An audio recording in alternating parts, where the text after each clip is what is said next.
Addis Business Talk with Khalid and Marid on Afro FM 105.3. We'll be talking to policymakers, investors, business leaders, and entrepreneurs to bring you the latest development taking place in the Ethiopian economic and business climate, and more importantly, what it means to you.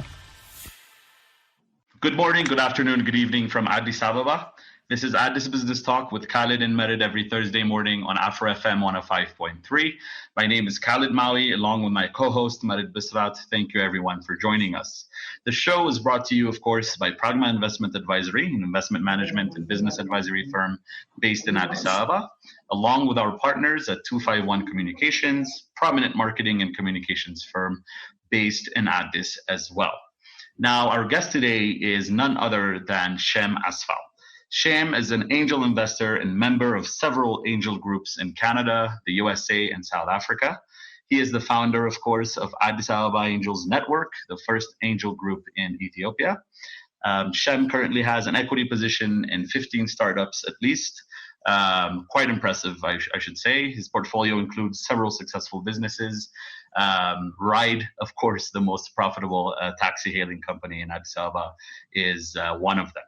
As a partner at Bluemoon, he spends a considerable time coaching, mentoring, and training startups and promoting and influencing other investors and government policymakers. This should be something that we'll talk about later on. He also commits personal capital towards the investment funds to the incubated startups.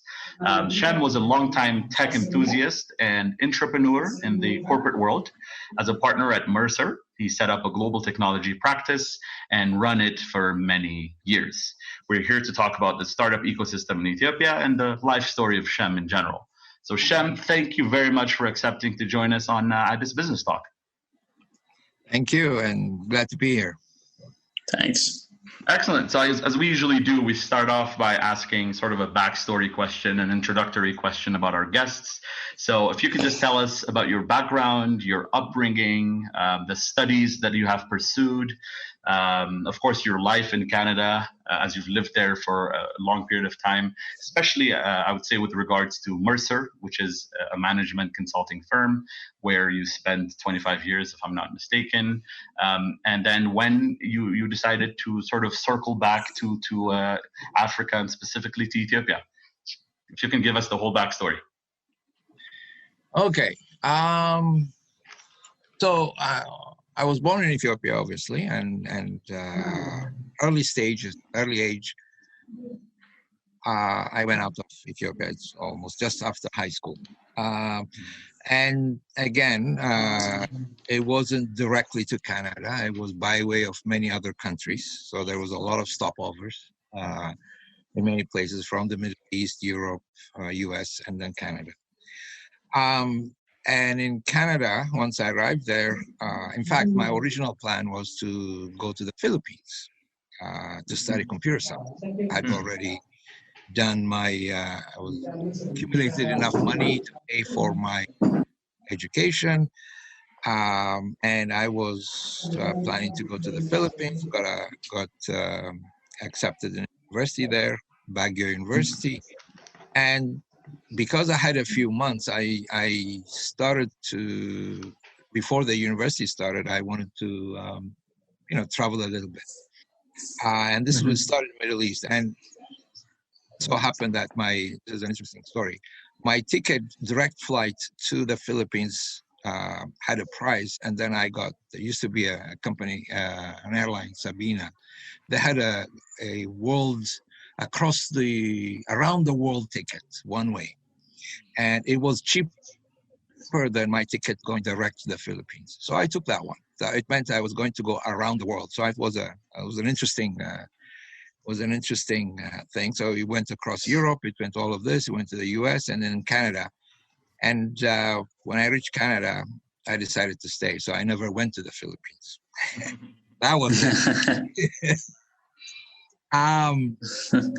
So in Canada, my education was computer science, graduated there, and did a lot of work at a few places that after graduating my degree there, and worked in a few places, and primarily I started at Mercer. Again, my background was started as a developer. a typical developer at Mercer, and started to do software for a couple of years. And then very quickly I transformed. I went into more of the management side of things. Fundamentally, it was during the .com days. So there's a lot of new things happening, and I started to double into more of the emerging technologies. And step by step, I actually created a practice from the ground up. I hired the first 120 people myself. Employee number one, I hired, and it became a large company. It became a large practice that generated almost became a $75 million company with 120 employees. And this is a company within a company. Well, the beauty of it is, although I am in a very large organization, I literally had a startup within the company. It was completely isolated. It was completely autonomous, no politics. And we fundamentally were commercializing emerging technology. So if you had a new technology that surfaced in the world, and we see how we can commercialize that. How can we build solutions taking advantage of the upcoming solutions? And it was a fun and extremely interesting environment, because you're always at the bleeding edge, but we're not an R&D. So we don't get funding. We have to be self-sustaining. So we had to make profits. It has to be commercially viable. So that was what made it interesting. We're always ahead of where it was happening, but at the same time, we were funding ourselves. So I had a stint on that, and it was because you're reinventing yourself every 2 years. Because you're dealing with new technologies, you're reinventing. I mean, my first internet project that we got a global award on was before many people. In fact, it was one of the first in the industry that we were in. And we're talking about an internet project in '84. Wow. So that is in '84 and '85, a global internet project. So wow. I've been at this for a long time, and I've done many other ones across the board. Now, because this was a unique situation, it became a global practice by default. So I did projects in every continent except Africa. So literally every continent. So at some points in my life, when I reached a certain level, a few years ago, 5-6 years ago, I decided to say, okay, this is, I'm running it as if it's my company, but it's not my company. So when I retire, I'm going to leave. So I wanted to sort of change basically. So I decided what to do, left the company, or transitioned out of the company. I didn't cut it off immediately, and tried to look at what I can do going on. So it meant looking for maybe I said, okay, what do I have? What's my assets? I've got some money. I've got technology capability, and I also got a huge amount of networks, people I know globally. So how can I leverage that? So I decided to sort of look at potentially investing in startups, because I bring in a number of things, money. So that's how my story started in Ethiopia, and started to look at, in fact, Ethiopia was an obvious choice, but I looked at other companies, Singapore and other places where I could have called it as home. But I decided, obviously, you can do a lot with the money that you have, and I think the biggest need, and obviously, I'm Ethiopian, I want to be contributing to the transformation of the country as well. So when I was doing this, I started to sort of do some research coming on here, and so happened in my one of my LinkedIn links, I got a message from Samrait, who was at that point trying to started right, but still haven't really done much yet. So we started to converse, and that's how I met Samrait. So when I came back, we started to talk, and that's where it started. So that's how I met her, and that's how I became the first investor in Right. It's been a journey, and a very successful, and I'm proud of it, and I'm very proud of what they have accomplished over time. So the next chapter of that is I have a company called Shem Ventures, which basically allows. So I quickly realized that putting money in startups is not enough. You have to have a model of additional support that is needed. So Shem was meant to be where you just don't get money from me. You get also a group of people who are part of Shem which have marketing, legal, other elements of the organization that you can get use. Basically, it's a shared model. It's like timeshare in a sense. So the people around you will be able to do some timeshares around that. At that point, I met up with Eleni, and I was thinking that Shem will have maybe a dozen of those, because primarily it was my portfolio. And Eleni had a vision of 300 startups to try to help. So 10, 300, it kind of made sense. So we started to work together. So I decided on doing it, working with in Bluemoon, and then trying to build the next few big startups, and also try to impact the maximum number of startups that we can, instead of focusing on 2 or 3. So that's my story. I've had a number of other investments beyond that as part of Shem as well as outside. So I have one investment in Kenya, Utu, who is they're an AI and blockchain company. And in fact, they just issued tokens 3 weeks or a month ago.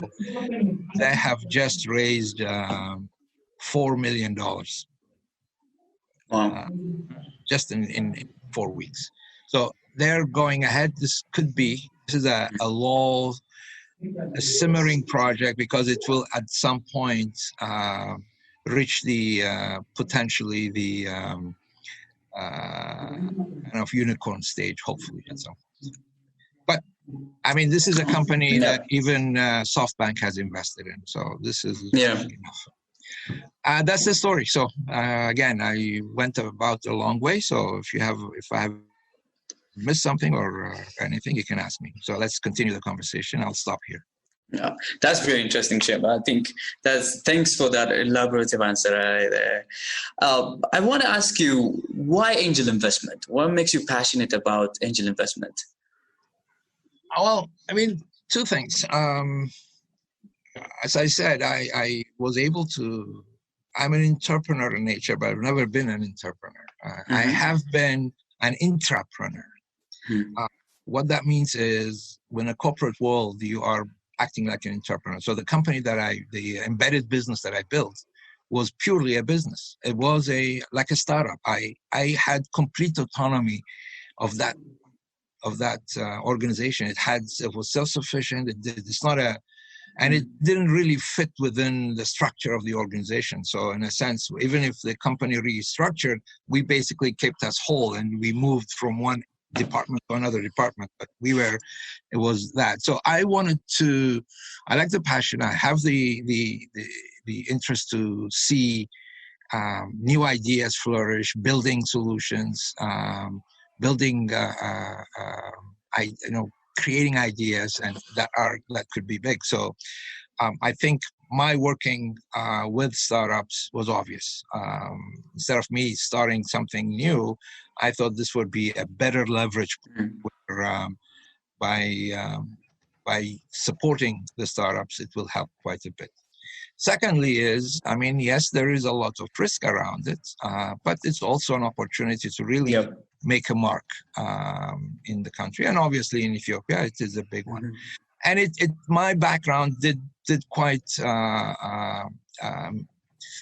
it basically was it did fit the requirements of startups. So I could be a strategic advisor. I could support the technology side. I understand that.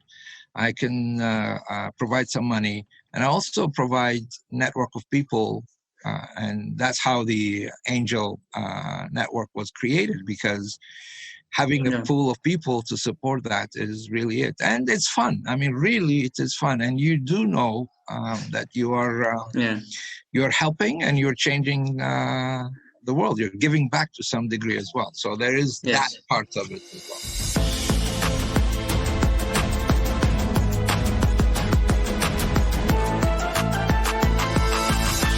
Addis Business Talk. Yes, absolutely.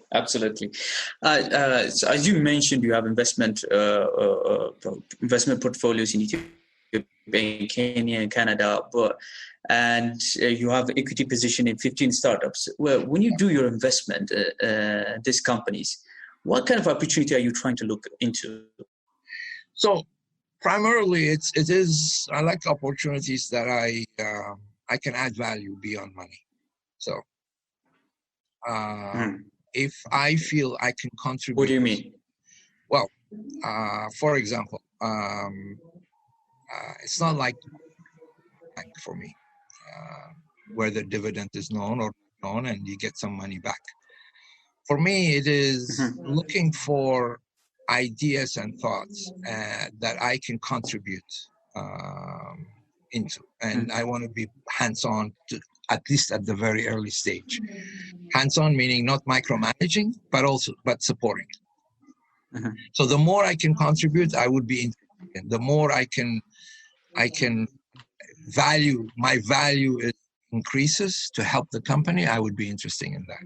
But beyond that, obviously, it's the startups themselves are a big factor for my decision. The individuals, the co-founders, what kind of people they are, and how we gel. I see it more of it's not a hands-off investment. I want to be, I want to make sure that we can work together as part of that process. So these are the things. Of course, the idea has to be something that is big enough, a problem that is large enough, that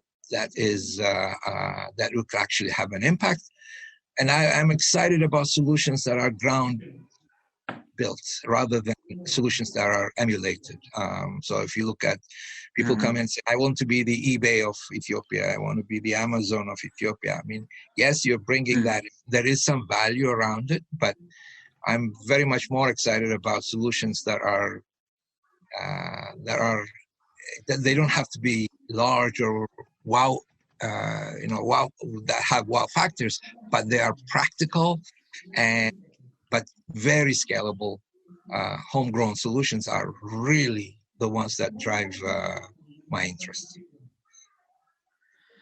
Excellent, Shem. If we can circle back to the fascinating story about Ride, and thank you for kind of mentioning the way the introduction happened, and of course the very successful narrative behind the company itself, which is highly commendable. We've heard, even myself personally, that many have, I guess to their loss, have forgone on the opportunity. Many did not believe, and this is including myself, that the idea would work in the country. So I'm just curious, what convinced you that a ride-hailing service, of course tech-enabled, where internet penetration was kind of low, services over the internet or mobile were scarce and not habitual, at least at the time. What convinced you that it would be potentially a successful, worthy of investment business? Yeah, so, I mean, in most cases, reality is in most startups, and this is even today, you cannot guarantee outcome. There is a high failure rate of any of the ideas that you go through. So it is a journey. The fundamentals is, do I believe the startups that I'm talking with have the passion and the flexibility, even if that solution does not work, okay? And there is a high chance that it will not work, 80% chance, 70% chance that it may not be exactly what we thought it would be. Can you pivot? Can they discover new solutions as they go through this journey that we'll find? I mean, every single successful big startup that has made it in the element, when they started, they may have started with completely something else, but through the process, they have discovered an element that they discover something, and that's what they go with. So if you trace that, you will see that item. From my perspective, the idea is, it's really the strength. I mean, if the idea is sound, if the problem is real, and the founders are also strong or willing to sort of put some skin in the game around this and spend time on this, then as you go through, it's a journey. So at the end of the day, when they come to us, as startups come to us, it's really what we're asking them is not to guarantee what they're taking. What we want them to do is, have they gone through? Have they talked to customers? Do they really know what the problem is? Have they built something that they're going to test? I mean, they go through a journey, whether the problem solution fit validation. It's all about customer and customer validation. So have they done the validation with the customer about the solution and so forth? And they have created a business model. And have they done some kind of a proof of concept or an MVP, sort of minimal viable product? Have they created that? So when they go to the market, it's not necessarily that that we are expecting revenue to come in. What we're expecting is, we're going to journey with them through the validation program. So it could be business model validation process. So they have to prove and build traction. So we're there with them as they build the traction. In most cases, traction may not happen. So you have to revisit that as well. So tech is easy for that. I mean, you can't build a factory and build and then have to build something else. You can't do that. With tech, it's a little bit easier to do that. So that's the journey that we see. So there is a process. So coming back to Ride, my position was, I had the right group, and they were already building some solutions.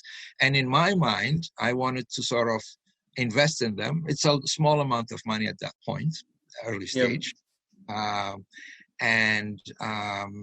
want to, and if the risk is there, and we all take risks. So depending on, the idea is not to give you big money, but small amounts of money to take you from one step to another step and so forth. So, and this is how we also want to invest in within the Angel Network. So we will be there in your journey. So we'll give you some amount to validate your business model, and then we'll help you build the next stages, and we'll raise the money. We'll put in more money for you to sort of scale and move forward. So that's the idea behind the story. So am I 100% sure about the companies that I talk to? No. But the problem, the solution, is it viable? Let's work together to sort of take it a few steps ahead. So that's the model I follow. Perfect. We know that you have a very rigorous approach finding these deals and vetting and making the required vetting before you make your investment. Tell us how you do it. What's the secret behind it? What do you look when you are vetting before you make the investment? So I can talk to it from a personal perspective. I can talk to it from the angel's perspective. Yeah. I think it'd be better to talk about the angel perspective. That okay? Or which one do you want me to talk? Which one? I mean, slightly first, different. Let's talk from the personal perspective, and let's talk about from a personal perspective. Correct. And then, Okay, so from a personal perspective, as I've said, what I just described so far is really my personal one. I'm going to jump into the angel, which has a little bit more structure around. So the Angel Network is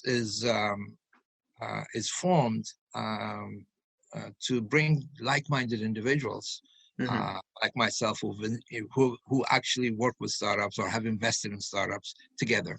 And we'll talk about the rationale on that, and you can ask me about some other elements of it. But specifically, as I delve into it, each individual, this is not a fund.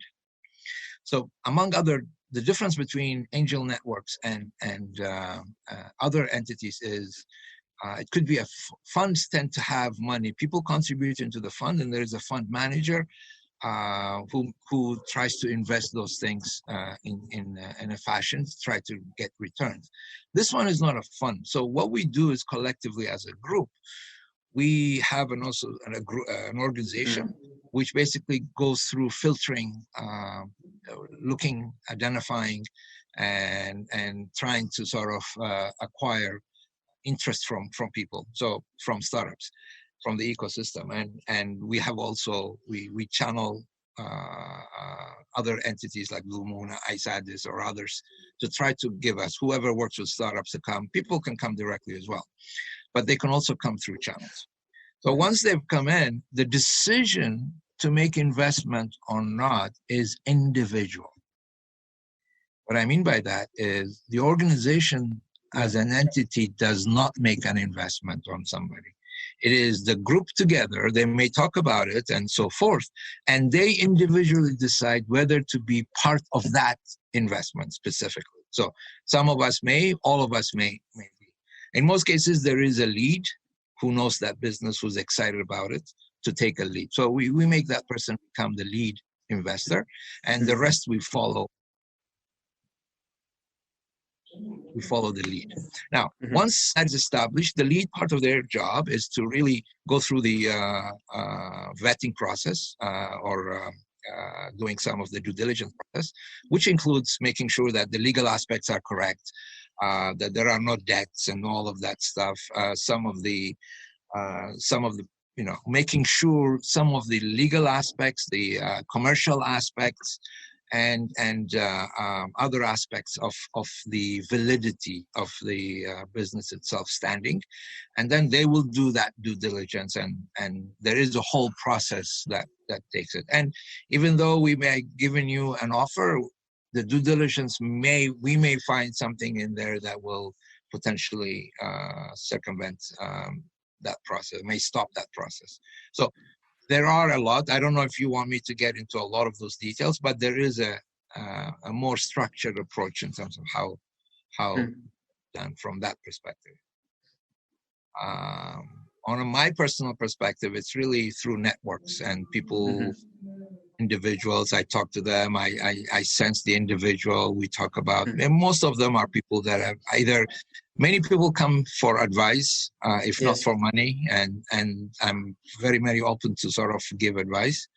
And as part of that process, if I'm interested, we may continue. But I have to vet the individuals first a lot more than a solution on an individual level.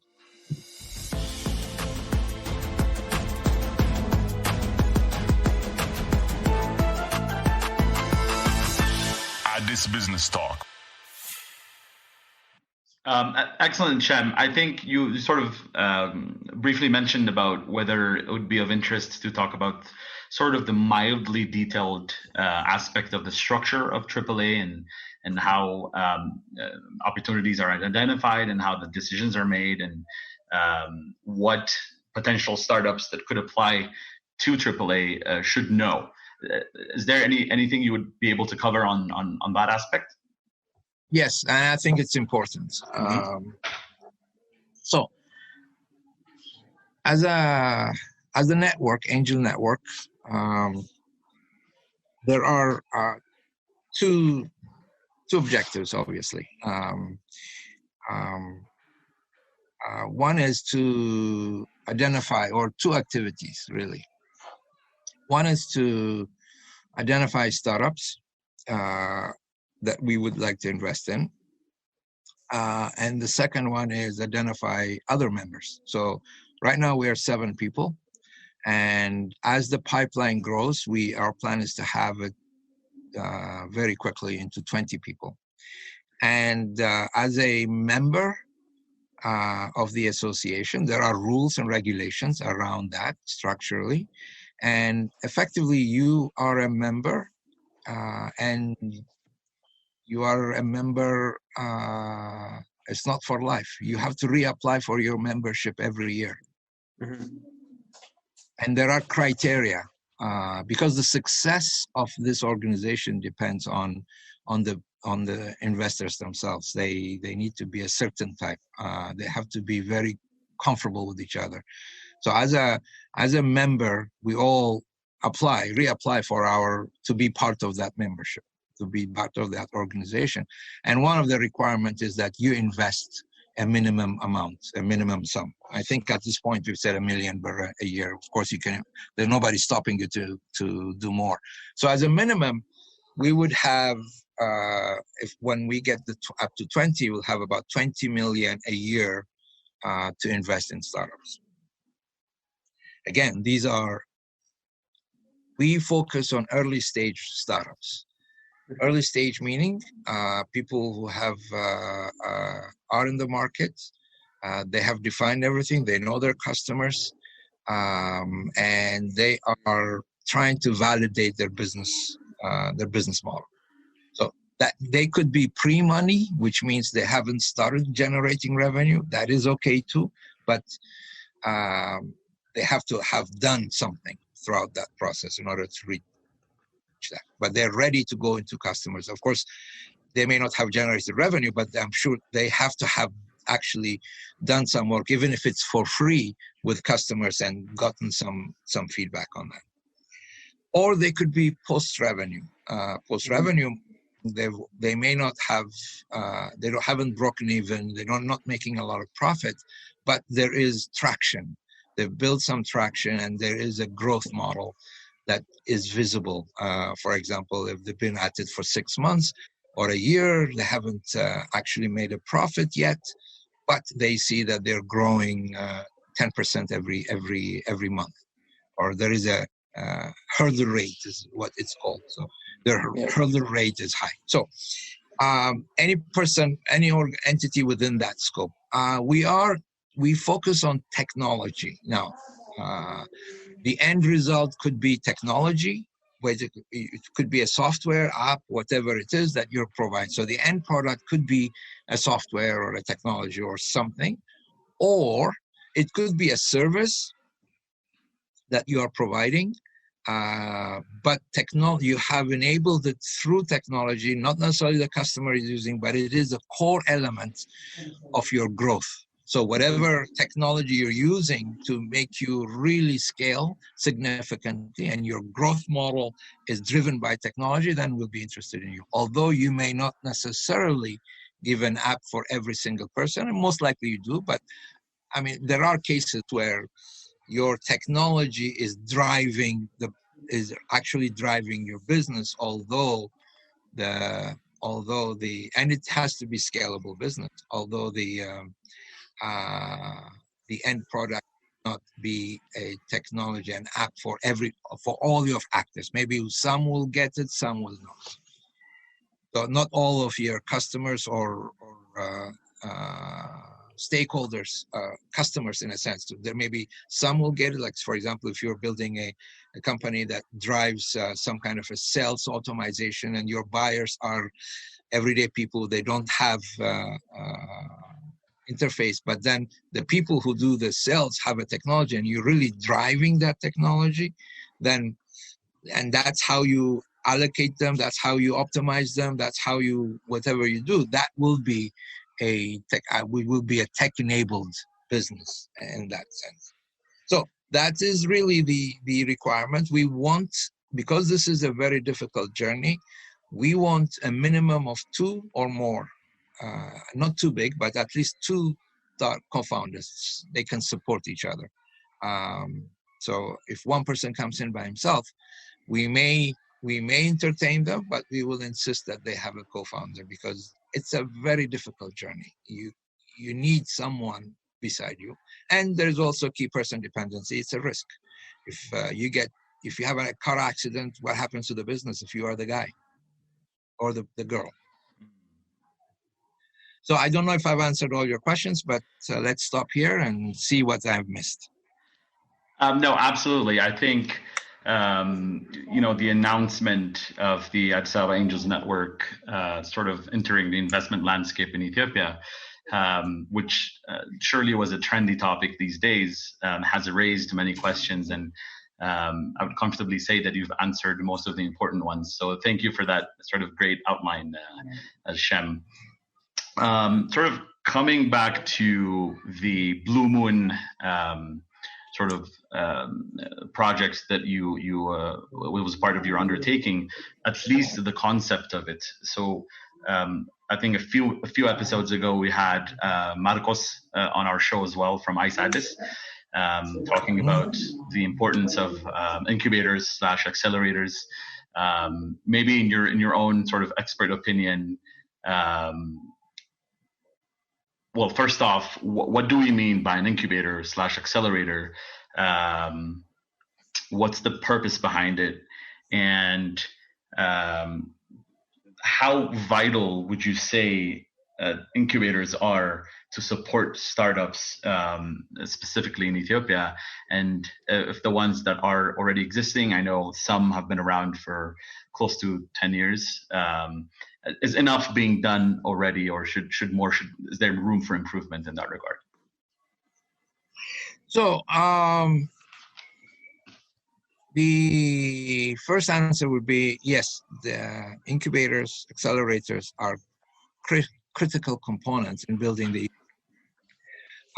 we see it everywhere. We see it in other places, in other countries. I mean, they have been one of the pillars for startup success.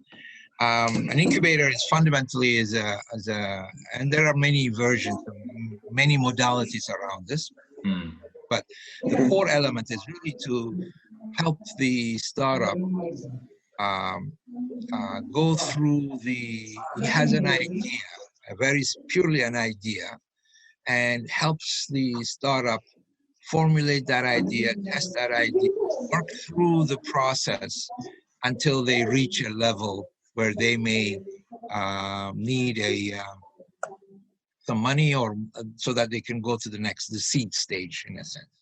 Now, part of this program, I said there are many modalities. Some of them look at they try to focus on the idea and helping them create, help them really crystallize the idea, the solution that they're trying to build.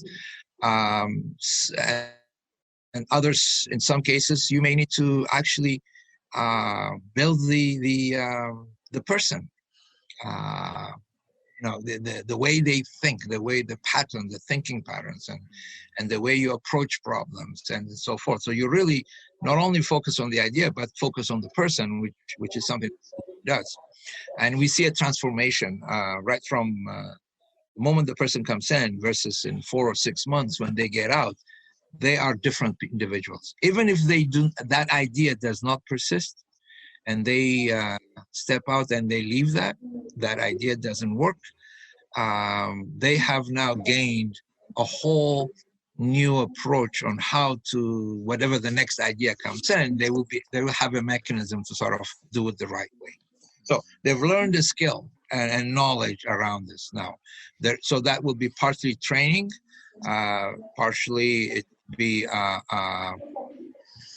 doing some of the work, and self-training as well, and also instructor-based training. So it's a whole modality, and we can talk about that. And Bluemoon has been, and this is Eleni's vision. I mean, full credit goes to Eleni. I joined her because this is all her vision and her leadership.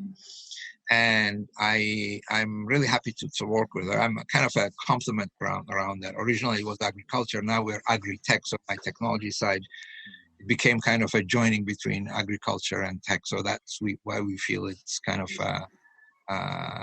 the right complementary skill sets that we bring to the table. And of course, there are other things that we bring beyond the technical aspects of it. So we've gone through, I don't know what the numbers are, but I would say at least 100 or so startups over the years. We know each one of them, and of course some of them are doing well, some of them have pivoted, some of them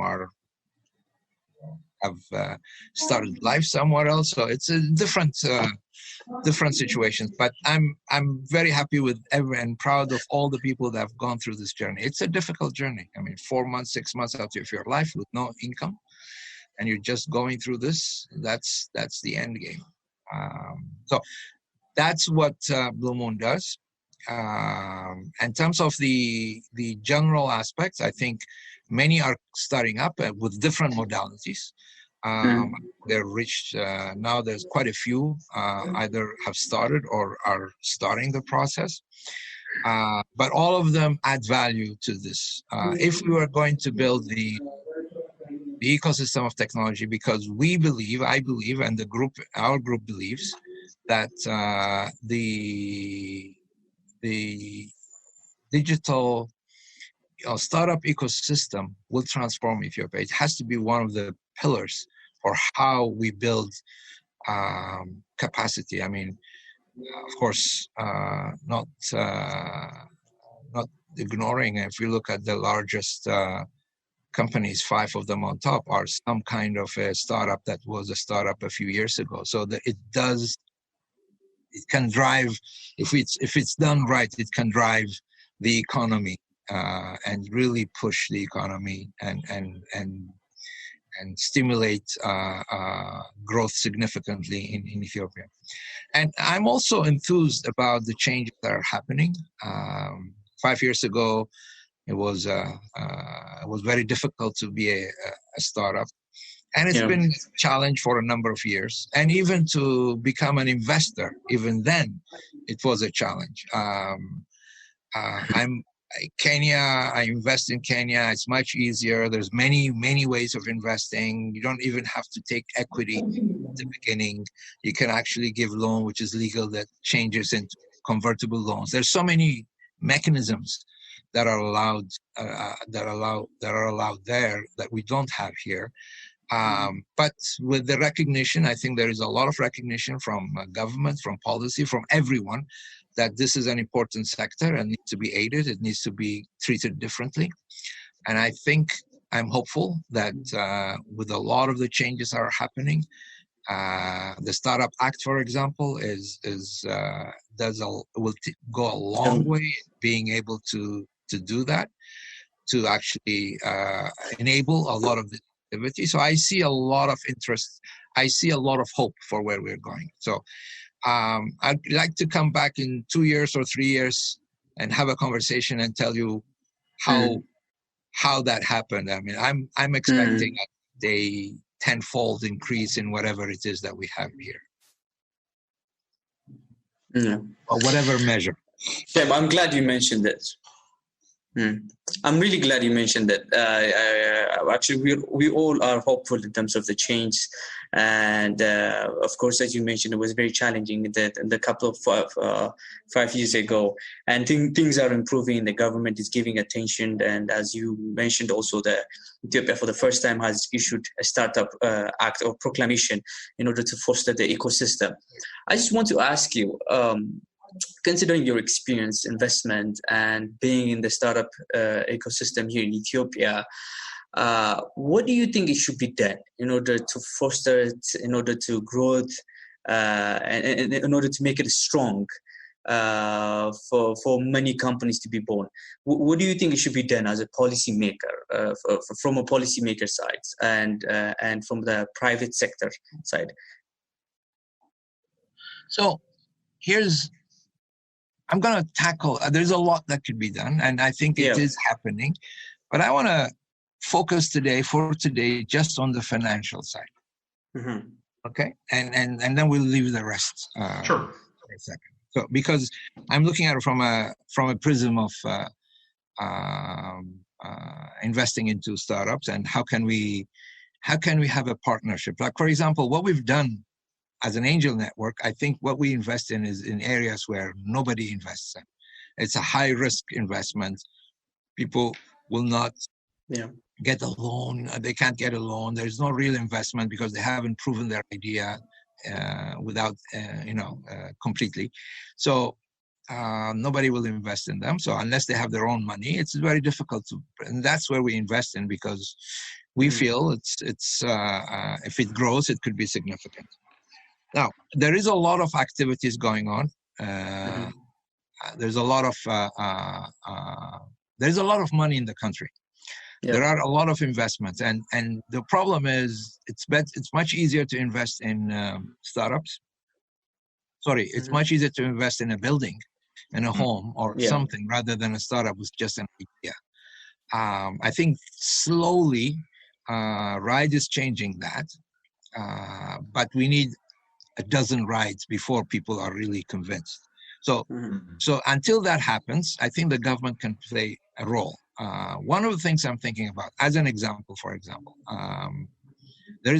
there are monies that are coming in from outside in Ethiopia to support startups. And for example, one idea that we have and we're promoting is, how can we partner?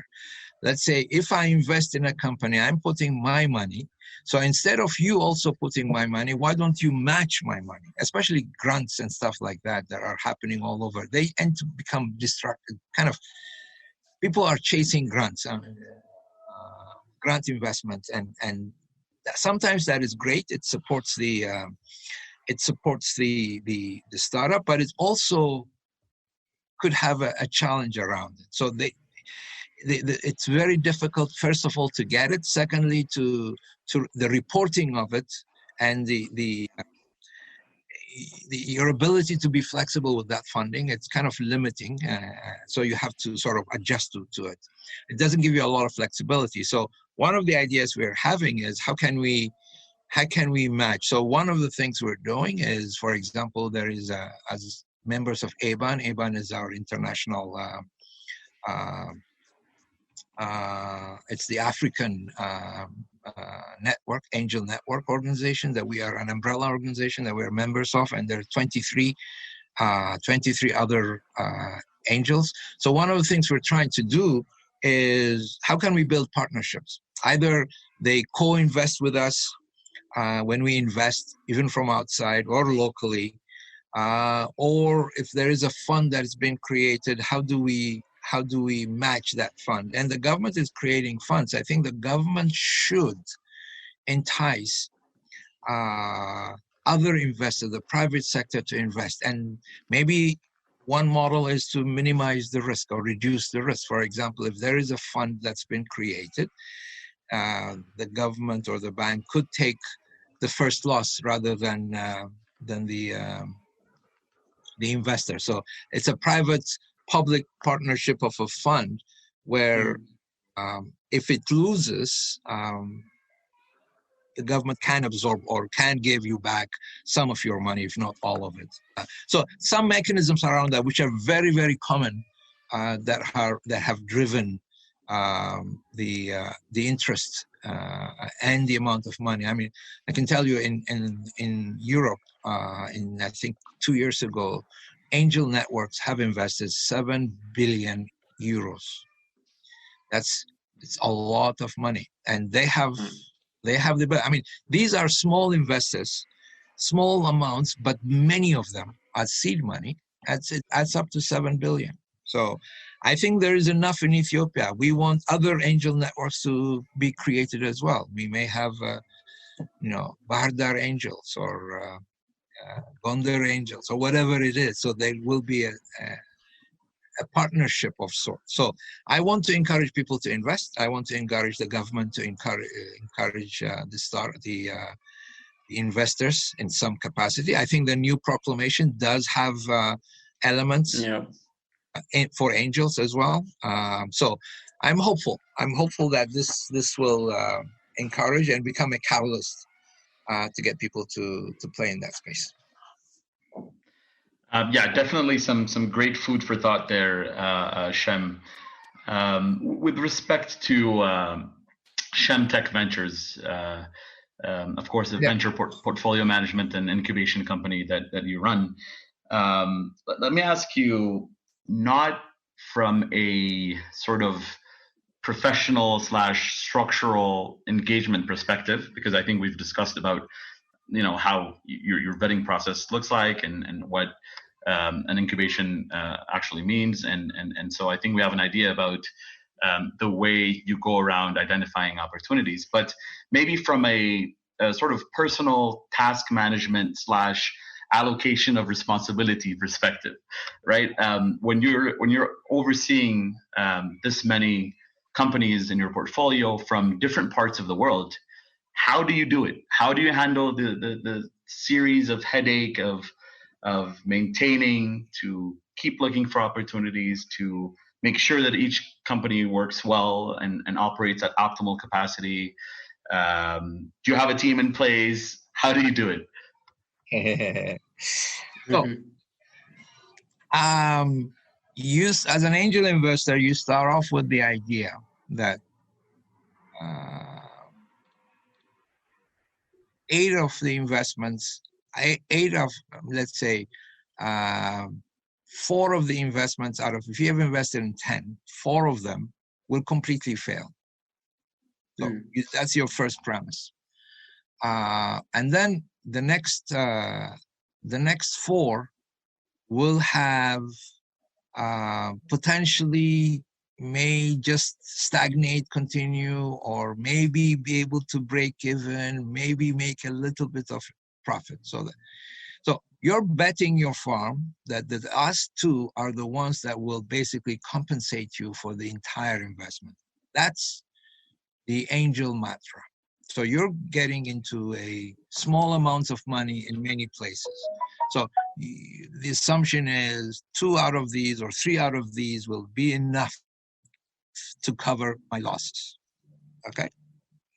So the amount of time you're going to spend on these will depend on what scheme they are. Sometimes you spend more time with the ones that are in the middle, the 4 that I told you, because the ones that have done, they're done. I mean, they're going. But the 4 ones is, and there are many reasons why they stagnate and whatnot. So there may be a need to sort of support those. So from my perspective, I spend more time at the beginning, okay, process. And I also, it's very important to recognize that I'm not running these companies. I'm not overseeing these companies. The whole idea is that these startups are managing and should be in a position to run those companies as effectively as they see fit. I'm just an advisor when needed. So I don't have a lot of requirement to look at details of what they're doing, strategy decisions and whatnot, because they will fail and that's fine. And they will pivot, that's fine too. So I don't want to, I'm not giving you the idea that I'm kind of an organization that's a bank that is basically every month there is a report that comes in. Of course, you want those reports, but not every month or every week. Micromanaging every penny that is being spent or every strategy that is created. So the whole idea is you're at the back end. On-demand support is more that I see rather than control or oversight. So I flip it the other way is what I'm saying. So you will have enough time if that is the case. Wonderful, Shem. This is going to be our last question. I wish we can continue talking to you about the ecosystem and your investment, your strategy. So, as you know, Ethiopia is going under a lot of change in terms of economically. The telecom sector is about to be liberalized. 2 new operators are about to come in the next couple of months, and that will unlock a lot of opportunity in terms of internet usage, and with that comes a lot of investment. Seeing the macro picture of the country and where things are going, where do you see the next opportunity in Ethiopia, and what's your next investment will be?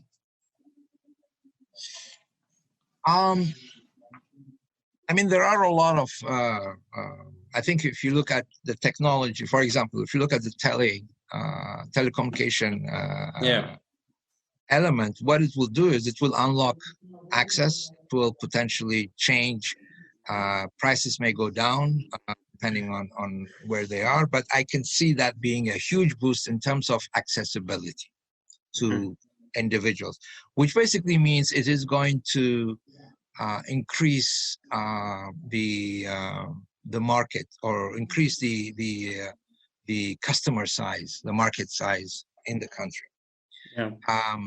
So what would be the areas that I think are potential investment elements? I mean, as part of our area, as part of Angel Network, we've identified a number of them. So anything that generate a lot of problems, that have big problems. So things that you can, value chain, distribution, transportation, education, health.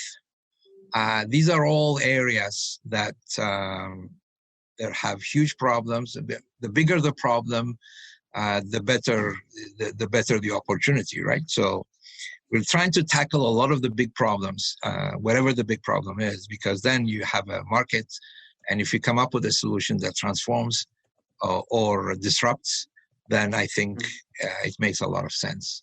So it is a bit broad. I didn't tell you, okay, here's the one that invest in this particular solution, but broadly speaking, I think it is the sector or the area where it has the biggest problem. So find the biggest problem and then find a solution. Don't find a solution and look for problems. On that note, Shem Asefaw, founder of Addis Ababa Angel Network, the first angel investors group in Ethiopia, we thank you for coming on Addis Business Talk to share us your insight and experience as an angel investor, and to talk more about Addis Ababa Angel Network and the startup ecosystem in general. I'm sure our listeners will find it very interesting and informative. And for our listeners, thank you for joining us. Okay, thank you. Thank you.